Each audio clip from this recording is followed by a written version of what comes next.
So what's up mga bro, meron tayo dito munggo. Kung nakita nyo, nabili natin to sa halagang 25 pesos, sample.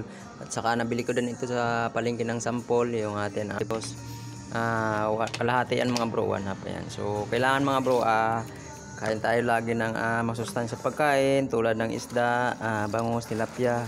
Saka iwasan natin yung mga karne tulad ng baboy na yan, ang cholesterol kasi yan, at saka baka, saka kambing, ano man dyan. Yung manok ang kainin natin, ang laman lang, wag yung balat kasi andyan din yung cholesterol. So kailangan maging healthy tayo ang kainin natin para humaba yung ating buhay mga bro.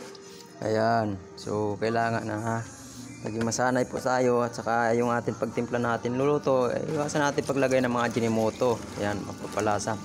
Yung nilalagay ko lang dito mga bro, bawang luya at saka paminta, yan lang yan. Hindi tayo mahilig sa magandang lasa.